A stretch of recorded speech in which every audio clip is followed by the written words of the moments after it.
नमस्कार, मैं राहुल कठेरिया। आरएसएस के मुखिया मोहन भागवत जी ने आजादी के आंदोलन को लेकर एक ऐसा बयान दे दिया है जिससे राजनीतिक तौर पर हड़कंप मच गया है। नेता प्रतिपक्ष राहुल गांधी जी ने मोहन भागवत जी के बयान को लेकर उन पर राष्ट्रद्रोह का मुकदमा चलाने की मांग कर दी है, क्योंकि मोहन भागवत जी ने बयान ही ऐसा दे दिया है। अब चूंकि राहुल गांधी ने राष्ट्रद्रोह का मुकदमा चलाने की मांग की तो उससे और अधिक हड़कंप मच गया है। राहुल गांधी के साथ साथ अब इंडिया गठबंधन के सहयोगी दल भी राहुल गांधी की हाँ में हाँ मिलाने लगे हैं। आरएसएस और बीजेपी के ऊपर हमलावर हैं, क्योंकि मोहन भागवत जी ने बयान ही ऐसा दिया है जो राष्ट्रद्रोह की श्रेणी में आता है। जो राहुल गांधी जी ने बोला है इसमें कतई कोई दो राय नहीं है। क्या कुछ कहा है मोहन भागवत जी ने, राहुल गांधी जी ने किस तरीके से हमला बोला है, इसको लेकर मैं और अधिक चर्चा करूं, लेकिन उससे पहले यदि आपने अभी तक हमारे चैनल को सब्सक्राइब नहीं किया है तो सब्सक्राइब जरूर कर लीजिए और घंटी के बटन को जरूर दबा दीजिए। देखिए, कल कांग्रेस पार्टी को अपना एक नया कार्यालय मिला है। 24 अकबर रोड से अब पता बदलकर 91 कोटला रोड हो गया है। तो इस नए कार्यालय के कल उद्घाटन हुआ है और उस उद्घाटन कार्यक्रम में राहुल गांधी जी ने आरएसएस के मुखिया मोहन भागवत जी के ऊपर हमला बोलते हुए कहा है कि मोहन भागवत के ऊपर राष्ट्रद्रोह का मुकदमा चलना चाहिए। अब क्यों चलना चाहिए? वजह यह है कि मोहन भागवत ने यह बयान दिया है कि देश को सच्ची आजादी तब मिली है जब राम मंदिर की प्राण प्रतिष्ठा हुई, या यूं कहें कि राम मंदिर जब बना।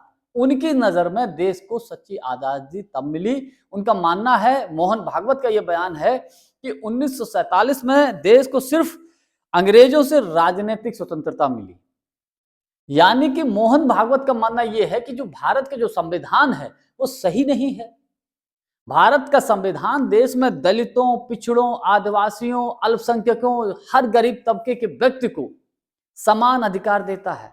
तो यानी कि आरएसएस के लोग, भारतीय जनता पार्टी के लोग भारत के संविधान को मानते ही नहीं है। यह कांग्रेस पार्टी के नेताओं का मानना है। इसी को लेकर नेता प्रतिपक्ष राहुल गांधी जी ने हमला बोलते हुए मोहन भागवत के ऊपर कहा है कि मोहन भागवत की जैसे लोगों की अब बकवास नहीं सुननी चाहिए और इनके ऊपर राष्ट्रद्रोह का मुकदमा चलना चाहिए। ये बात अगर किसी दूसरे देश में किसी और ने कही होती, अब तक तो उसके ऊपर राष्ट्रद्रोह का मुकदमा चलना शुरू हो गया होता। यकीनन मोहन भागवत ने बहुत दुर्भाग्यपूर्ण बयान दिया है। यानी कि हमारे देश को आजाद कराने में अंग्रेजों से जिन लोगों ने अपनी जान की कुर्बानियां दी, वो सब व्यर्थ है, वो सब बेकार है। उनकी नजर में उसका कोई महत्व नहीं है। चाहे सरदार भगत सिंह हो, चाहे चंद्रशेखर आजाद हो, चाहे महात्मा गांधी हो, चाहे पंडित जवाहरलाल नेहरू हो, चाहे आपके रानी लक्ष्मीबाई हो, तमाम आजादी के आंदोलन के हीरो जिन्होंने अंग्रेजों से देश को कैसे आजाद कराया। हजारों लाखों करोड़ों लोगों ने अंग्रेजों की यातनाएं सहके, हजारों लाखों करोड़ों लोगों ने कुर्बानियां देके देश को आजाद कराया। मोहन भागवत की नजर में ये सब व्यर्थ है, सब बेकार है। केवल जब राम मंदिर बना तभी देश को असली आजादी मिली। राहुल गांधी जब अपना भाषण दे रहे थे तो अच्छा, एक बात मैं और बताना चाहूंगा। एक बात तो मैं भी दावे के साथ कह सकता हूं, तमाम राजनीतिक विश्लेषक इस बात को मानते हैं कि जब अंग्रेजों के खिलाफ लड़ाई चल रही थी, आजादी के आंदोलन की, आरएसएस के पूर्वजों ने, भारतीय जनता पार्टी के पूर्वजों ने अपना एक नाखून तक नहीं कटवाया था।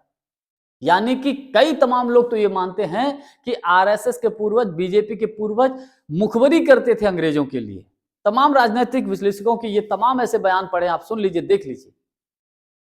तो किस मुंह से मोहन भागवत ये बयान दे रहे हैं? इनको शर्म आनी चाहिए। यकीनन इनके ऊपर मुकदमा चलना चाहिए, इसमें कतई कोई दो राय नहीं है। जो व्यक्ति देश के आजादी के आंदोलन को ही नकार दे।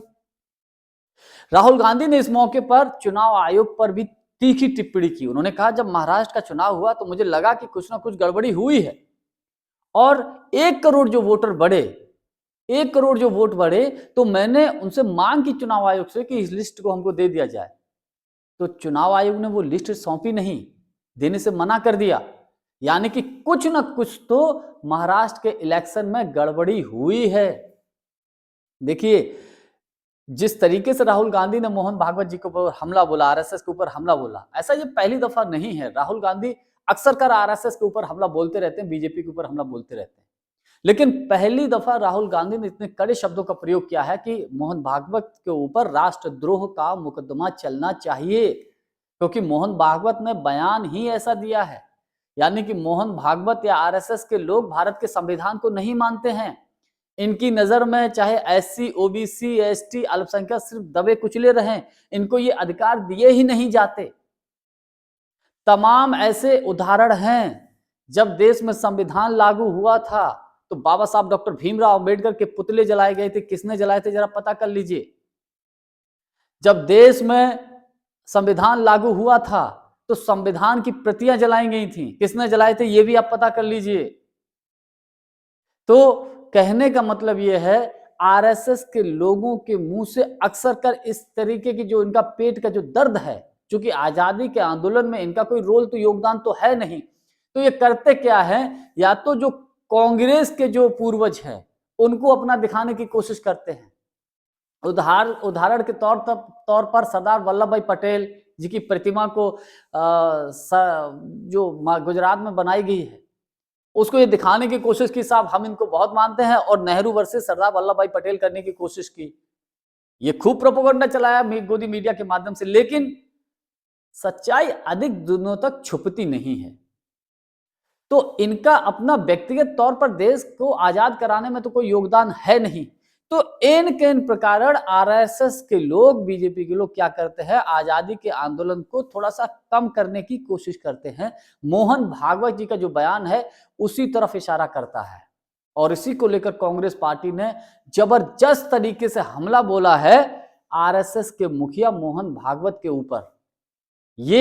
मैं ये मानता हूं कहीं ना कहीं भारतीय जनता पार्टी के लिए भी आने वाले समय में, क्योंकि दिल्ली में विधानसभा का चुनाव होने जा रहा है, तो दिल्ली के विधानसभा के चुनाव में ये बेहद नुकसानदायक साबित हो सकता है कि कांग्रेस पार्टी इसको बहुत बड़ा मुद्दा बनाने जा रही है।